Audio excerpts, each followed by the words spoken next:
Clock at 5. Pass is intercepted at the goal line by Malcolm Butler. Unreal. Amazing. Este é o podcast Patriotas, do site 10jardas.com.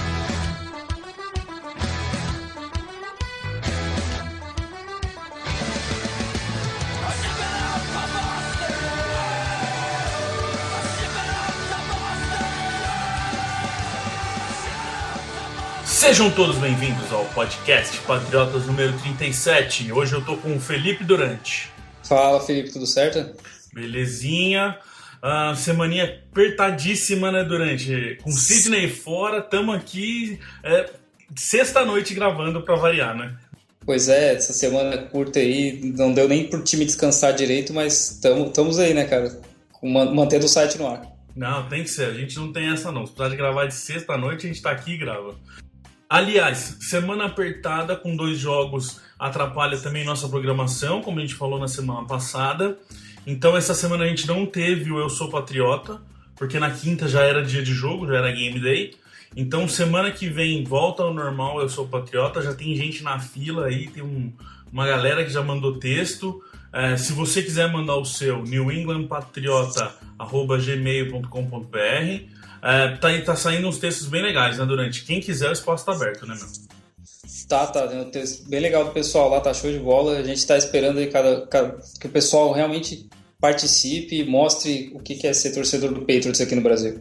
Inclusive vai ter um que vem pra frente aí, Durante, que eu já li, já programei. Tem um cara que quase bombou na matéria da faculdade por causa do Brady, cara. Essa história é genial e vai vir aí. Calmem que ela vai aparecer aí daqui a pouco. Outra coisa que volta essa semana que a gente não teve é o de dentro do campo, que ia ficar muito apertado pra gente fazer, sinceramente. Essa aí foi questão mesmo de logística. E aí eu vou fazer o de dentro do campo essa semana e vou fazer ele com 2 jogadas, uma do jogo dos Jets e uma do jogo dos Dolphins. A gente teve a última do punch, né, Durante? A galera adorou, meu. Foi legal rever aquela jogada maluca dos Colts, né? Mas tinha que ser aquela jogada, né, cara? Tão tragicômica que tinha que fazer uma análise daquilo lá pra tentar entender o que aconteceu. Se você não viu, tá aqui no post o link no site. Dá uma olhada, que ficou bem legal de dentro do campo com o tal maluco do tal do punch dos Colts. Outra coisa que a gente tá fazendo desde que o Arthur entrou, né, Durante? Tá fazendo sucesso, a galera tá gostando. Se você não viu ainda, se você é mais de ouvir o nosso podcast, comece a entrar no site que todo dia tem notícia. E toda vez depois do jogo tem o Power Rankings, que é mais ou menos um ranqueamento de ordem dos jogadores que, dependendo de como eles atuam, eles vão mudando de posição aí, né, Durante? Brady tá em primeiro desde o primeiro e não saiu de lá, cara. Acho que é difícil tirar ele de lá, hein? O Arthur vai analisando o jogo e monta ali um ranking, como você falou, né, baseado no desempenho dos jogadores. Só que o Brady tá num outro nível, né? O cara tá com 20 touchdowns e uma interceptação. Ele tá jogando assim aquela tal da Revenge Tour de eu realmente quero provar que eu sou o melhor. Não, eu acho que não vai ter como tirar ele de lá, não. Mas as outras posições estão mudando. Essa semana o segundo lugar mudou. Não é o mesmo da semana passada, então dá uma olhada lá. Tem link aqui no post também. Mas no site, toda vez depois do jogo, um dia depois do jogo, já sai o Power Rankings do Arthur, que tá fazendo sucesso, todo mundo tá gostando de acompanhar. Por falar em jogo, Durante, a gente quer deixar um recado aqui sobre o nosso Twitter, né, meu? A gente tá crescendo, ganhando cada vez mais seguidores. E se você, 5 anos atrás, tinha um Twitter e não tem mais, volta, reativa a sua conta e que vale a pena seguir a gente. O que a gente faz? Nos dias dos jogos, durante os jogos, a gente pega e não vai comentando o jogo. A gente não vai falando exatamente o que você tá vendo. A gente segue muita gente de fora, né, Durante? Muitos caras de repórteres lá de Boston, Massachusetts inteira, e que eles dentro de campo têm outras informações que a gente pela TV não tem. Então é mais isso que a gente vai passando pra galera, então é quase que uma segunda tela aí de verdade pra ir acompanhando coisas que você não vê na TV, né? O pessoal entendeu, o lance do Twitter é a notícia em cima da hora. Sai notícia lá, a gente já tá jogando no Twitter e vai atualizando e vai saindo a notícia E no dia do jogo, aquele acompanhamento que a gente faz durante o jogo, narrando as jogadas e comentando, conversando com o pessoal, respondendo pergunta, essa é a dinâmica do Twitter. Por isso que ele geralmente é mais dinâmico mesmo que o Facebook, né? Porque a gente tá ali e já interagindo direto com o pessoal. Inclusive o pessoal do Face que ouve a gente e tá só no Face, muitas vezes falam, pô, tal jogador foi saiu, tal jogador entrou, tal jogador tá machucado, tal jogador não tá, vocês não estão avisando. É que a gente deixa essas informações pro Twitter. Lá é onde o negócio funciona melhor. Então, assim, se você quiser ter essas informações, elas saem basicamente no momento que elas acontecem, só que lá no nosso Twitter, @NEPatriotas.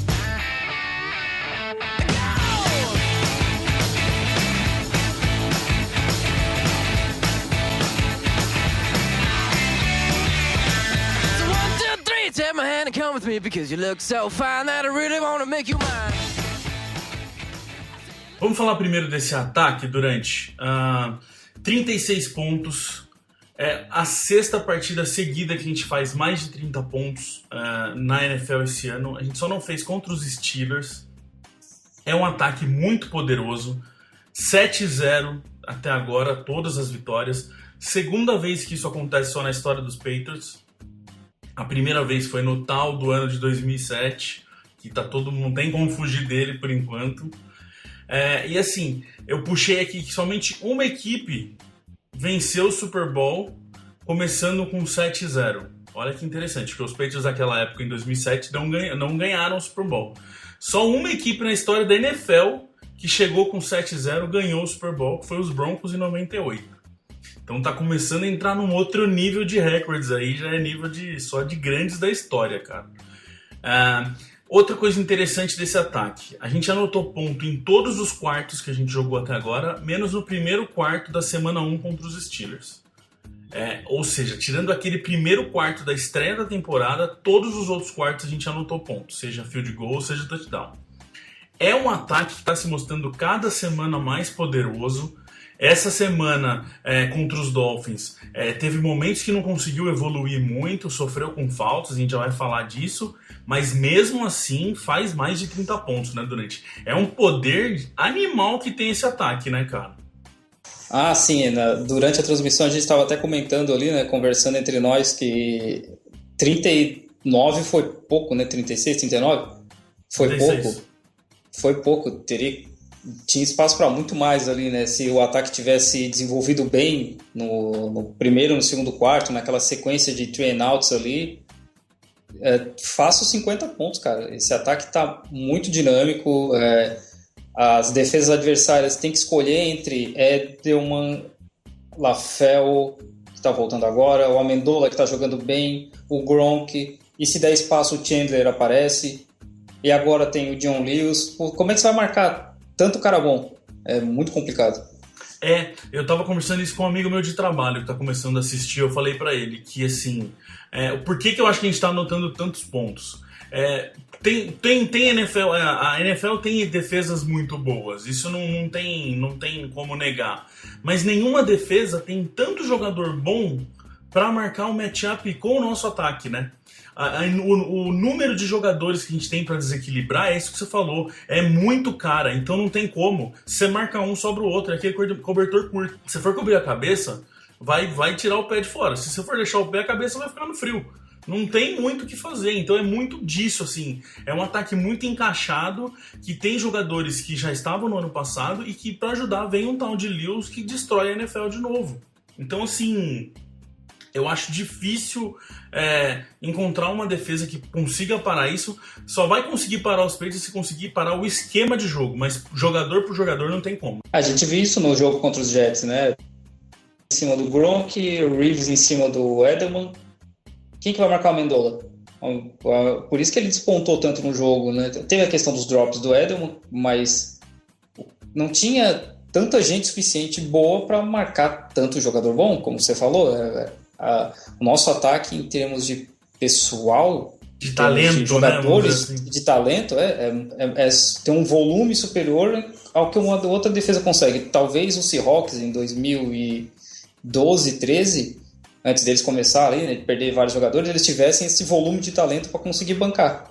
Mas hoje é difícil uma defesa ser... Porque é muito caro, né, manter um time desse. E aí a gente vê que na semana passada o nosso principal problema foi os drops, como você falou e como a gente falou com o Arthur quase que o podcast inteiro. Então assim, drops é um problema nosso, então o principal problema do jogo foi drops, um problema que a gente tem que resolver. Essa semana, esse jogo contra os Dolphins, o problema foram as faltas. Também um problema que é nosso, que a gente pode resolver internamente. Nenhuma vez está sendo assim, realmente uma defesa que veio e quebrou o sistema. Drops, faltas, são isso que estão atrapalhando esse ataque de não fazer mais pontos.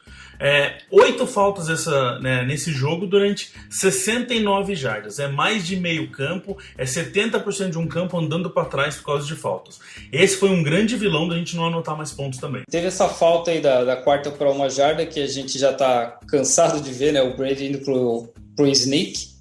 E o Vollmer, que é um jogador experiente, já tem 6 anos de Patriots, já comete uma falta de false start, né? O Fleming tá junto, ok, né? Que o Fleming é um cara de practice squad, não tem a mesma experiência e tu não espera dele um comportamento que espera do Vollmer. Mas o Vollmer não pode ser tão juvenil assim. Então, mas se a gente for ver, até o Gronk fez 2 faltas de false start. Teve aquela dele tipo um pass interference ali que ele fez, mas ele fez 2 faltas de false start que também não é para um Gronk fazer. Eu acho assim, pelo que eu percebi, essa DL dos Dolphins realmente ela é forte, então meio que mexeu com a cabeça da OL ali. Eu acho que eles estavam um pouco nervosos, sabe? Tipo, com aquela ansiedade de como que ia ser cada jogada. Meio que eu senti muito isso, porque a maioria das faltas vieram na linha, né? Ah, sim, eles estavam preocupados, né?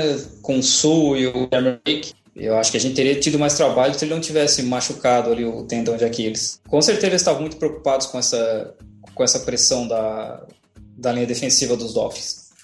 Vamos aproveitar então, já vamos falar do Fleming. Ele precisou de ajuda algumas vezes, o Williams, o próprio Gronk, como já aconteceu no jogo dos Jets, eles tiveram que dar uma ajudada ali, dar um primeiro bloqueio antes de sair para fazer uma rota e tal. Mas assim, o Fleming sofreu com um sack, ele tomou um sack, o Brady tomou um sack por causa do Fleming, do Wake. Mas uma coisa que eu vi que eu achei muito legal, e como a cabeça dos Patriots ela é madura, ele falou que o seguinte, que como ele sabia que o Wake é melhor que ele ia sofrer muito o jogo inteiro, ele combinou com o Brady que ele ia sempre proteger a parte interna, principalmente. Ele ia forçar o Wake a ir por fora. Isso faria com que a hora que o Brady sentisse que ele não ia conseguir bloquear o Wake, o Brady dava o passe para frente e o Wake ficava para trás dele e não conseguia fazer o sack. É um time muito maduro, né, cara? De você chegar ao ponto de falar assim, eu sou ruim. Não, eu sou ruim, eu sou pior do que o cara, então vamos achar um jeito de a gente usar isso ao nosso favor, né? E ele reconheceu isso e, isso é o que eu posso fazer, cara.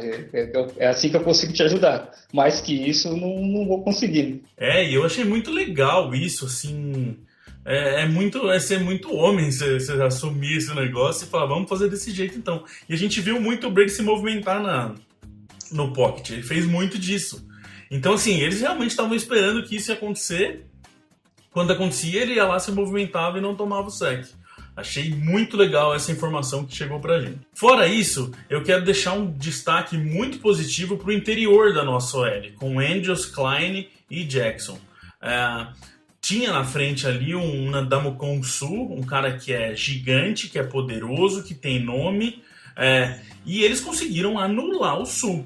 Pra você ter uma noção, o Ndamukong Suh teve 2 tackles que ele ajudou alguém, não foi nem solo. Alguém que já tinha chegado no tackle, ele foi lá e ajudou a derrubar, que é o que eles contam como o assistant tackles lá. Ele só teve 2 desses, ele não conseguiu um tackle solo. Então assim, o trabalho da OL interior foi perfeito em cima do Sul, um dos jogadores mais temidos e que adora falar que vai derrubar o Brady. Não chegou nem perto do Brady nesse jogo. A gente enfrentou aí os Bills, os Jets e os Dolphins, que são reconhecidas como algumas das D-lines melhores da NFL, né, cara? Com jogadores extremamente fortes e poderosos ali na linha. E não estão fazendo basicamente nada, né, do que eles deveriam realmente fazer. Realmente o nosso pessoal é muito bom. O Bill Belichick conseguiu juntar talentos ali naquela linha que são realmente muito bons. A gente teve o problema do Jackson, que saiu machucado no joelho. A gente ainda não teve informação nenhuma o que exatamente aconteceu. A gente só sabe que no momento que ele saiu, ele foi pro vestiário e foi andando, não precisou ir com o carrinho. Isso já é uma notícia ótima, porque se ele fosse de carrinho, não pudesse pôr o pé no chão, a gente imaginaria que é um negócio bem mais sério. Não sabemos nada dele ainda, avisaremos no Twitter assim que a gente receber uma informação. E semana que vem, finalmente, o Stork volta durante. Ele quer esse center titular, só que o Andrews entrou no lugar dele, tá fazendo um trabalho incrível. É de se pensar de pôr o Stork como um guard, talvez? Então, até eu vi o Bill Belichick falar, acho que hoje ou ontem, alguém questionou ele sobre isso, e ele falou que não deveria. Inclusive, pelo que eu vejo o pessoal dos Estados Unidos comentando, o Stork voltando deve assumir como center, e o Andrews deve ficar ali de rotação e center reserva. O que pode ser é que sobre pro Andrews ter que jogar como guard, né? Tipo, sim. Você é o cara mais novo aqui, o Stork é o nosso titular sim, então você vai ter que quebrar o galho de jogar como guard. Pode ser que sobe pra ele e não pro Stork. Provavelmente. Vamos falar de Brady? De novo eu tenho que falar, não dá pra gente falar tudo o que aconteceu com o Brady, porque senão toda semana a gente só vai fazer episódio dele. Mas assim, o que falar de Tom Brady, cara? Que jogador incrível é o Brady. Os números que ele tem é animal. 4 touchdowns ontem no jogo. Eu tô falando ontem que a gente tá gravando na sexta, tá? Mas a galera, você provavelmente tá ouvindo isso no sábado, domingo, então entenda o nosso lado. Que jogo o Brady fez, né, cara? Que números o Brady tem, que clutch que ele é. Que jogador, cara, não tem como. O Brady já pode ser MVP dessa temporada, já tá brigando fortemente. Inclusive, comparam-se muito os números dele com o Rodgers. E neste momento ele tem mais de 100 jardas conquistadas do que o Rodgers. A briga de MVP aí tá forte e diria que estão correndo atrás dele já, né? A gente comentou, acho que isso no início da temporada, que ele tá num desempenho semelhante a 2007, quando eles vieram do Spygate, aquela coisa toda de, eu preciso mostrar, que o Brady sempre tem essa coisa, né, eu preciso mostrar, vem lá do 6º round, e mesmo com 4 anéis de Super Bowl, essa carreira vitoriosa, ele parece aquela de, não, eu ainda tenho que mostrar que eu sou bom, que eu sou o melhor, que eu posso fazer. Tá levando isso ao pé da letra esse ano, porque ele tá com uma temporada melhor do que acho que foi em 2010, né, que ele teve 2010 ou 2012, que ele foi MVP unânime, foi o primeiro da história da NFL com 50 votos. Ele tá com uma temporada melhor do que aquela. Ele tá jogando melhor que o Rodgers. Normalmente, quando você vê um quarterback mais velho, o que eles fazem? Eles tentam reforçar a linha, porque o cara vai ficando mais velho, perde agilidade, perde velocidade. E o Brady tá acontecendo o contrário. Ele tá reconhecendo que a linha não é boa e ele tá cada vez mais se movimentando no pocket. E tá engraçado isso, porque até 2-3 anos atrás você não via ele saindo do pocket e lançando. E agora qualquer pressão ele sai do pocket, vai pra frente e lança. Ele fez um passe pro Gronk, que ele correu por umas 10, 15 jardas pro lado, lançou, o Gronk não conseguiu segurar. Mas não é uma coisa que tu veria 3 anos atrás. E 3 anos atrás ele tinha 35, agora ele tem 38. Ele tá evoluindo, né? Ele tá evoluindo o jogo dele com 38 anos de idade. E é muito disso que a gente falou, de entender o seu problema, né? Estou ficando mais velho e onde eu posso melhorar. Eu acho que é muito isso que está acontecendo na cabeça do Brady também. Nos recebedores, temos aqui Edelman, que teve um jogo, 2 jogos aí meio que até razoáveis, igual a gente fala, não tem como falar que um jogo daqueles do Edelman é ruim, mas para nível Edelman é um pouquinho abaixo. Voltou a jogar bem, 2 touchdowns marcados, aparecendo no momento que a gente precisa, um ótimo jogo do Edelman. LaFell, que semana passada contra os Jets sofreu com os drops, voltou, se redimiu, recebeu 4 bolas para 47 jardas, apareceu, foi importante. Também aparecendo de novo, sendo o LaFell, tirando a ferrugem, tirando a teia de aranha, como ele mesmo disse que ia tirar. Para falar de Gronk, que não pode não falar dele, né, meio que como falar do Brady, se for falar tudo sobre o Gronk, dá um programa para ele. Mas assim, segundo jogo seguido onde ele é o receiver que mais recebeu jardas em passe. O Gronk é monstro, ele carrega a galera com ele aparece onde é importante, ele bloqueia, ele faz tudo que é preciso, entra como fullback. Gronk é Gronk e assim, tem condições já de começar a ser olhado como MVP também, né? Uma coisa que a gente vem ouvindo bastante é uma conversa já forte nos Estados Unidos de Gronk para MVP pelos números dele, pela forma como ele vem jogando, a dominação que ele traz em cima da defesa. Cada semana que passa a gente vê ele sozinho no campo, um homem daquele tamanho, todo mundo sabe o efeito que ele tem, e mesmo assim ele consegue se livrar de marcação e ficar sozinho, como a gente viu no jogo ontem, correr para 47 jardas, ou então semana passada carregou o cornerback do Jets ali por, 20 metros, levou ele para passear, devia ter até cobrado o valor da corrida. Ele é absurdo, cara. Ele tá jogando num nível que ninguém nunca viu um tight end jogar assim. Ele chegou a 60 touchdowns. Foi, acho que o jogador tight end mais rápido, né, da história a chegar em 60 touchdowns. Não, e só vem quebrando recorde em cima de recorde. Ele olha pro próximo e vai buscar. Olha pro próximo recorde e vai buscar. Basicamente, esse é o Gronk na NFL e ainda bem que ele joga pra gente. Para fechar esse assunto ataque, Durante, tem que falar, já até deixei ele por último no ataque porque ele merece. Dion Lewis. Que running back a gente achou? Até em jogo que ele não participa, a gente teve que falar dele no podcast, imagina nesse. Uma coisa que eu achei legal, que eu tava olhando os números do Lewis na partida dos Dolphins, e os números dele não são incríveis na corrida, por exemplo. Ele teve bem menos corridas ele correu menos do que o LeGarrette Blount. Os números conquistados são menores que o Blount. Só que ele impacta muito visualmente, né, Durante? A hora que você vê ele no campo, não é igual o Blount que acerta um e enrosca ali e cai. Você vê essa formiga, essa pulguinha que pula pra cá, pula pra lá, te empolga demais. Ele pode até ganhar menos jardas do que o Blount. Mas visualmente parece que ele é muito mais importante, que ele consegue, pelo menos que ele se esforça muito mais, né? E isso ajuda muito também na empatia que o torcedor está tendo com o Lewis, né? Sim, porque principalmente ele está conseguindo fazer jogadas em situações críticas, como a gente viu ontem, né? 3ª para 16, acho. No screen pass, ele corta um, corta outro, larga um linebacker no chão, o linebacker está procurando a bola até agora e conquista o first down, então isso faz a torcida crescer junto, né? Ele é muito elusivo, ele consegue cortes muito rápidos, coisa que o Blount não consegue. O Blount faz um corte e sai da frente, né? O que tiver na frente eu vou carregar comigo. Ele não, ele corta um, corta outro, só como ele é leve, qualquer linebacker que chegar nele vai conseguir segurar. O problema é chegar, que ele corta e tchau, linebacker.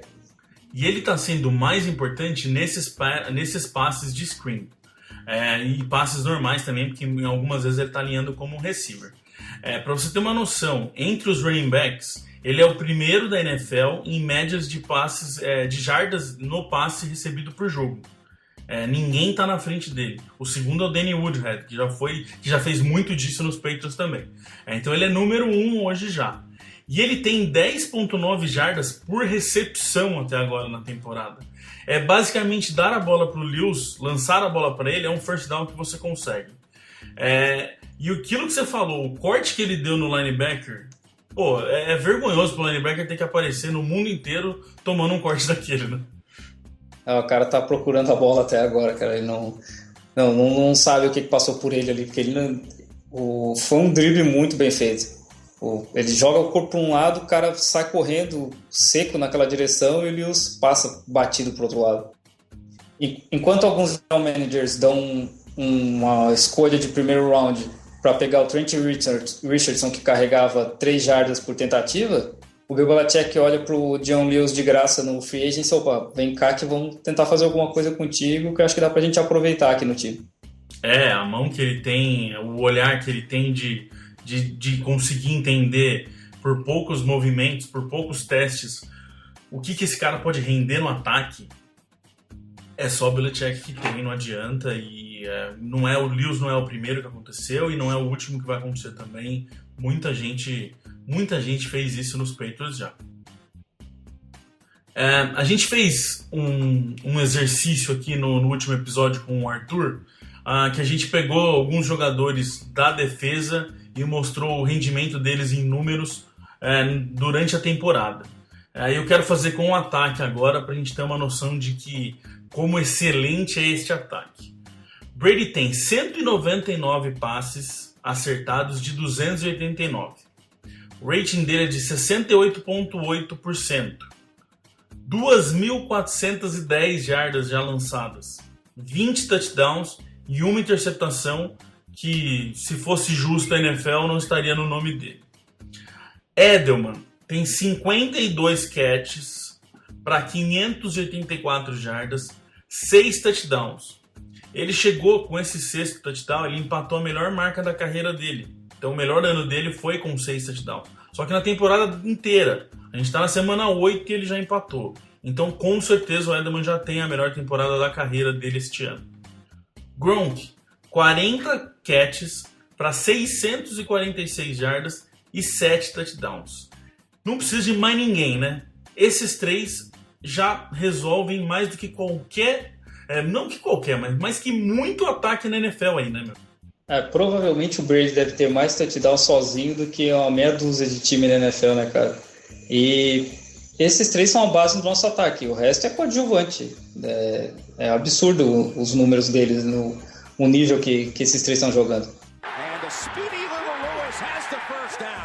Virando o campo, mudando de lado, vamos para a defesa. Defesa que batemos forte neles no podcast, no último, principalmente no Butler, no Ryan, batemos forte mesmo. Admito, estávamos bravos com eles e que conseguiram melhorar um pouquinho. Eu falo que esse pessoal escuta o nosso programa e vocês acham que a gente está brincando. Tudo que a gente fala aqui acontece já no próximo jogo. Preste atenção. A defesa tem hoje 19 pontos cedidos por média, 19 pontos por jogo cedidos em média. É a sexta melhor defesa da NFL nesse quesito. Então, são números importantes aí também pra gente na hora de pensar em bater, só dar porrada neles. Quem quer esperar isso com essa secundária, né? Pois é. Jogo contra os Dolphins. 15 jardas apenas correram os Dolphins na nossa defesa. É a melhor atuação da defesa desde 2005 num jogo contra o Buffalo. Isso contra a corrida, tá? 15 jardas só correu os Dolphins em cima da gente nesse jogo. O pessoal só tem uma referência, só, desculpa te cortar, que o Lamar Miller correu 170 jardas semana passada. E contra a gente ele não correu nada. Pois é, o Lamar Miller tinha 6 jardas de média por corrida antes desse jogo. E ele correu 15. Todo mundo correu 15, na verdade. Pra vocês terem a noção do que foi essa defesa contra a corrida. Muito disso é muito função do front seven. Front seven que contra os Dolphins fizeram 5 sacks no jogo, sendo 2 do Jones, 1 do Ninko, 1 do McCourty e 1 do Hightower. McCourty não é do front seven, então tirando ele aí são 4 sacks no jogo. Jones tem 8 sacks e meio e é o líder da NFL. A gente falou muito isso no começo da temporada, né? Durante até nos primeiros 2 jogos ali, parecia que não engrenou muito. Mas definitivamente o nosso front seven engrenou e é um dos melhores da NFL esse ano já, né? Dada a quantidade de first round que a gente tem ali, de talento, é o que se espera desses caras, né? Tem, sei lá, 6, 7 first rounds ali, o que a gente espera é que eles realmente joguem no nível de first round. E a gente tá vendo o Jones explodir esse ano, o Sheard que entrou agora e apesar de não ter jogado os últimos 2 jogos, já tem 4 sacks e meio na temporada, tá fazendo bem o trabalho dele. O Ninko, que é um cara que o Bill Belichick confia bastante, tá aparecendo cada vez mais, e é o que o Bill Belichick esperava, né? Força o front seven para aliviar a secundária, né? Para não pressionar tanto a secundária. Exato. Ninkovic, que a gente conversou sobre ele há uns 2 programas atrás, falando mal dele, que ele não estava aparecendo. Eu até fiz chutei uma ideia aí de que será que ele rotacionar com o Sheard, será que não estava atrapalhando ele? A gente até falou sobre isso em pré-jogo também. Que talvez para ele, acho que ele se sinta mais confortável repetindo mais jogadas. Desde o momento que o Sheard machucou e está fora nesses 2 jogos, o Ninko cresceu. Eu acho que sem querer eu acertei durante. Parece que para ele rotacionar, vamos dizer que esfria ele. Ele jogando mais seguido, parece que ele tá mais no jogo e ele rende mais. Porque esses 2 jogos ele cresceu de novo, né?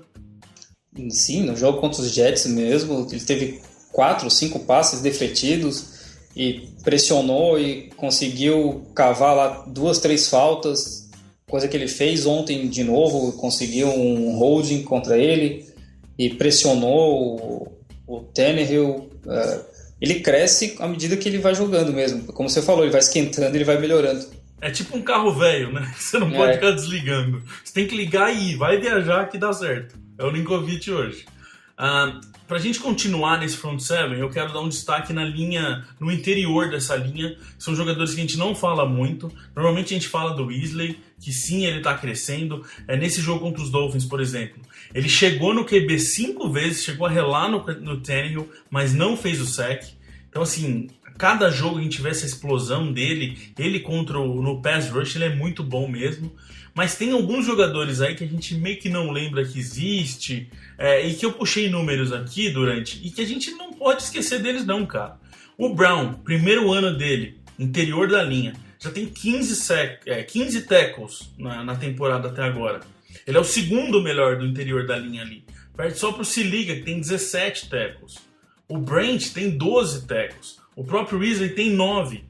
Então, assim, esses jogadores do meio ali, os mais pesados, que forçam uma dupla marcação neles da OL, que forçam com que a corrida seja mais para fora, acaba que eles fazem o trabalho sujo, vamos dizer assim, né? Porque o running back tem que correr para fora e aí sobra para um Chandler Jones fazer o sack, sobra para o Ninkovic... tô querendo falar sack. Sobra para o Chandler Jones fazer o tackle, sobra para o Ninko. Mas a gente às vezes esquece que na verdade esse cara tá fugindo desses brutamontes que estão ali no meio. E o trabalho deles é muito importante também, né, cara? A gente conseguiu ver ontem a evolução do Brown, principalmente que ele tá começando a aparecer mais, tá amadurecendo no jogo, jogando mais inteligentemente, conseguindo ganhar de guard, ganhar de tackle, ele tá crescendo bastante. E o Weasley, contra os Colts, eu fiz um film review dele. Quando o Andrew Luck estava recebendo a bola, ele já estava empurrando o center para frente, enquanto os outros jogadores da linha ainda estavam arrancando. Então, a explosão dele é absurda, a reação dele é muito rápida, ele consegue bater fácil no center porque ele é muito forte. E a gente pode entender que esses 9 tackles, por exemplo, no interior da linha ele é o que menos fez tackle até agora. Mas dá para entender o porquê. Ele é tão forte, ele é tão rápido, que esse primeiro passe dele é tão explosivo que dá tempo do running back ver. Né? Então não é aquele tipo caso que o cara aparece do nada e derruba o running back. O running back nem pegou a bola ainda, igual você falou. A bola tá chegando na mão do quarterback.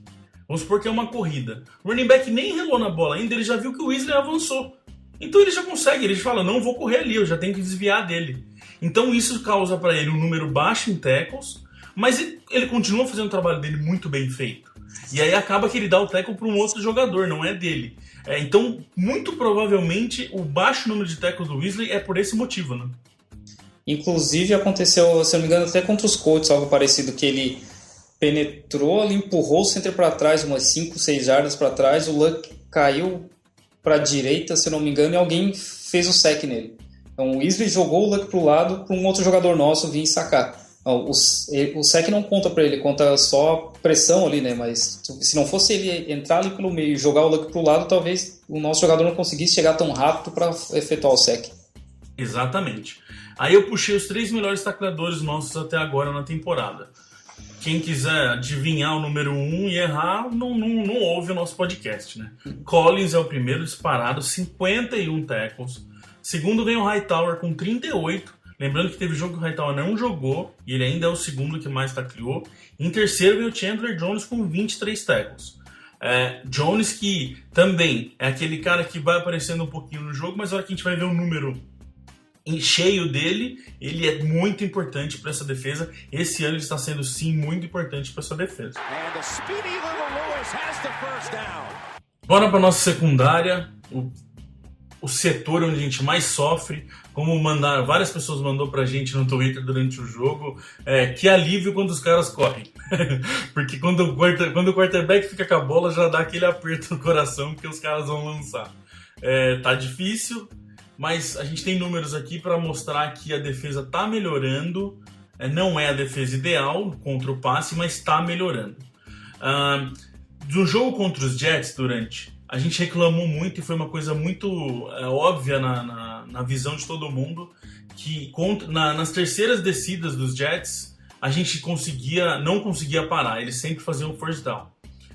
Tanto que o jogo contra os Jets foi a pior porcentagem que a gente teve. A gente cedeu 57% das terceiras descidas. Esse jogo contra o Miami, essa porcentagem caiu para 18%. Baixou muito. E aí eu fui puxar todos os jogos nossos até agora para a gente ter um parâmetro de como que é esse 18% contra o Miami. Foi o melhor jogo da defesa parando terceiras descidas até o momento. 43% foi contra os Colts, 28% foi contra os Cowboys, 50% contra os Jaguars, 30% contra Buffalo e 46% contra os Steelers. Então a gente saiu de um jogo dos Jets, onde foi a nossa pior performance contra terceiras descidas, e fomos para Miami, onde a gente teve a melhor performance até agora contra as terceiras descidas. Broncas resolvem dentro dos Patriots, né, cara? Sim, com certeza. O Bill Belichick deve ter chamado o pessoal para conversar de perto e, pessoal, assim não dá, né? Mas uma coisa que a gente pode ver, a diferença, para mim, foi o front seven mais agressivo. Eles não conseguiam chegar tanto no Ryan Fitzpatrick, ele tinha um pouco mais de tempo para lançar. Óbvio que Eric Decker e Brandon Marshall também são wide receivers melhores. O Ryan Tannehill estava muito acuado, ele não tinha tranquilidade para arremessar. Sem dúvida, essa terceira descida conta a defesa inteira. A gente não pode falar só da secundária, não. Tanto que os first downs no passe contra a nossa defesa ainda é um problema sério. Nesse jogo dos Dolphins, 89% dos first downs deles foi feito no passe. Então, assim, de 10 vezes que eles fazem fizeram um first down, 9 vezes delas foram fazendo um passe contra a nossa defesa. Temos sim este problema, ele ainda não está resolvido. O que conseguiram resolver já, pelo menos melhorar muito, é essa defesa contra a terceira descida, como você falou, com o front seven mais atuante. Mas os passes ainda é um problema na defesa dos Patriots. Tanto que os melhores tacleadores dos Patriots ontem contra os Dolphins foram os cornerbacks, os dois primeiros, Butler e Ryan. E dá para entender, porque eles não conseguiram correr, eles não conseguiram fazer passe contra os nossos linebackers, eles só conseguiam fazer passe na nossa secundária. Automaticamente o corner que não conseguia desviar a bola ia lá e derrubava o jogador. Butler, 4 passes cedidos de 6 para 50 jardas, e Chung, 2 de 3 para 32 jardas, foram os dois piores. A gente sabe, né, que dia 3, agora na terça-feira, tá chegando o limite para fazer uma troca, e eu acho que é presente de Natal para a torcida patriota chegar um cornerback, né? Se a gente for analisar aí a nossa secundária, a gente tem o Ryan, que é o mais veterano, né? Acho que ele tem 3 anos já no time. Não é aquele jogador excelente, é um cara muito bom de zona, tem bastante interceptações na carreira, mas ele não serve muito para cobertura homem a homem, né? O Butler foi herói do Super Bowl, mas ele só tá no 8º jogo dele como titular, então ele ainda tem muito para aprender, muito para crescer. O Coleman foi uma adição aí do meio da temporada que vem surpreendendo um pouco. Óbvio que ele está aprendendo também, acho que é o 2º ano dele na liga, ele tem muita coisa para crescer, mas já mostrou assim, alguns lances que ele tem potencial, tem talento, falta um direcionamento, falta tempo de jogo mesmo, para ele desenvolver o jogo e conseguir conquistar alguma coisa. Então não tem como a gente cobrar dessa secundária o que a gente tinha ano passado, né? Eles não vão ter o mesmo resultado. Mas, em contrapartida, a gente tem cobrado do time que tem uma secundária que consiga segurar o jogo, né? Não ceda tantas terceiras descidas, tantas jardas, porque a gente já sabe que nos playoffs a coisa vai ser muito mais complicada. E já se fala, e como você falou, né, dia 3 agora tem o deadline aí para o trade, já se fala, começa a se falar bastante em boatos do Patriots trocar por jogador dos Titans, jogador dos Chiefs, e como a gente não sabe ninguém sabe a cabeça do Bill Belichick, a gente só pode especular e esperar. Sem dúvida. Não tem como não adianta nem a gente tentar dar um rumo nisso, porque não dá para adivinhar mesmo. Os 2 jogadores que apareceram ontem foi o Logan Ryan com uma interceptação, que não foi muito a função dele, não foi muita habilidade dele, porque a bola veio no colo dele, só faltava ele não interceptar aquela bola também, porque o Tannehill fez um passe horrível. Mais importante dizer que essa é a 3ª interceptação do Logan Ryan na temporada e a 10ª na carreira dele. Outra coisa legal que eu não sabia e me surpreendeu, desde que ele entrou na liga 3 anos atrás, somente 5 jogadores interceptaram mais bolas do que o Logan Ryan na liga. Eu não tinha noção que ele tinha esse número. E ele tem, então assim, tem o seu valor sim. Você falou, às vezes precisa de mais tempo de jogo, precisa de mais experiência, mas tem potencial. E o Duron Harmon, que esse sim foi buscar a interceptação dele ontem. Um passe que não foi agarrado pelo receiver e ele deu uma ponte maravilhosa para interceptar a 3ª no ano também. O Duron Harmon também é aquele cara que não entra muito, mas toda vez que está entrando está conseguindo aparecer para a torcida, com uma interceptação ali, com um pass breakup para cá. Está sendo não a solução, mas está sendo vamos dizer, é até gostoso de pensar que o Harmon está em campo, porque dá para imaginar que pode vir alguma coisa dele, né? Ele tá brigando pela vaga dele no time, né? Porque o Jordan Richards entrou aí com um hype muito alto, todo mundo falando bem dele e falando, agora o Jordan Richards vai ocupar a vaga junto com o McCourty, então o Harmon realmente tá brigando para a vaga dele e ainda bem que ele tá mostrando um bom futebol, né? Tá conseguindo desenvolver dentro da defesa. Próximo jogo, Washington Redskins a gente fica aí quase 10 dias parados eu digo sem jogos, e aí a gente, então é uma mini bye aí pra gente, daí vamos pros Redskins, um time que a gente não costuma jogar muito. O último jogo foi em 2011, onde a gente ganhou de 34-27 na casa dos Redskins. A campanha deles tem uma vitória contra os Dolphins, uma vitória contra os Rams, uma derrota contra os Giants, vitória contra os Eagles, derrota contra os Falcons, derrota contra os Jets e vitória contra os Buccaneers. É importante lembrar que eles vêm de uma folga, eles folgam essa semana 8, então eles vêm de uma folga. Não tem alguns jogadores conhecidos, mas não é para ser muito preocupante esse Redskins, a não ser que a gente perca pra gente mesmo, né?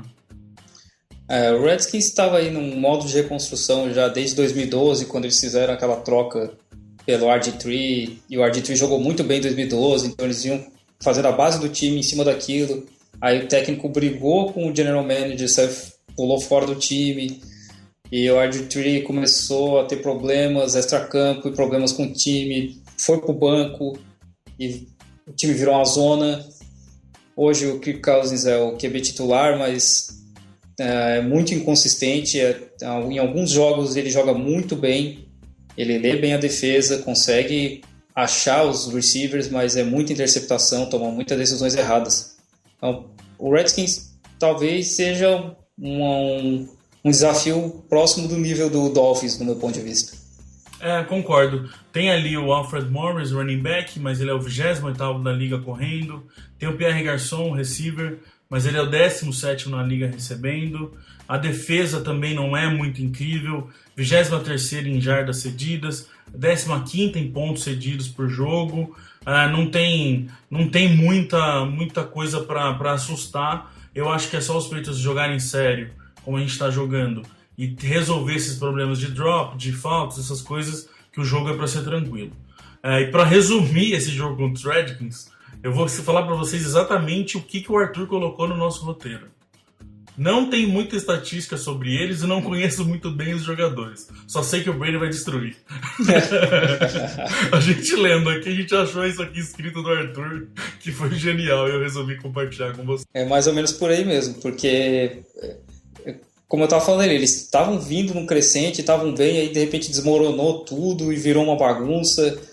E saiu gente, saiu técnico, obrigado, e agora ninguém sabe para onde que eles vão, porque eles estão se reestruturando ainda, mas ainda é meio bagunçado. O técnico está lá só há 2 anos, é um técnico novato, e brigou com o RG3, metade do time ficou a favor do RG3, então tá bem complicada a situação do Washington Redskins. A gente vai falar mais de Redskins, que a gente vai puxar mais informações deles mais próximo da partida, mas a gente deixa para falar no nosso pré-jogo, né? Porque daí é assunto mesmo, é o time que a gente vai jogar no dia, e a gente volta no pré-jogo no YouTube ao vivo, normalmente meia hora antes da partida, a gente volta para falar mais sobre esse Washington Redskins.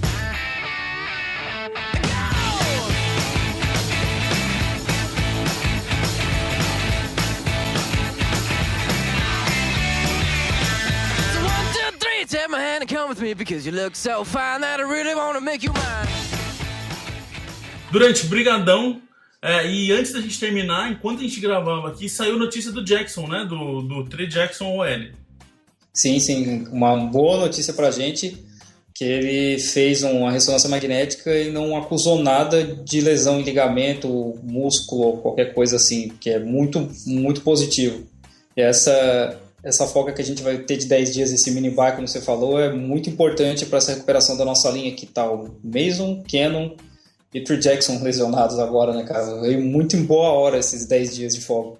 A torcida que volte Mason, Cannon, Jackson e Stork. Aí a gente começa a ter uma OL para sonhar com mais poder em campo de novo. Durante Brigadão, até a próxima. Abraço. Um abraço, galera. Abraço, Felipe. Até a próxima.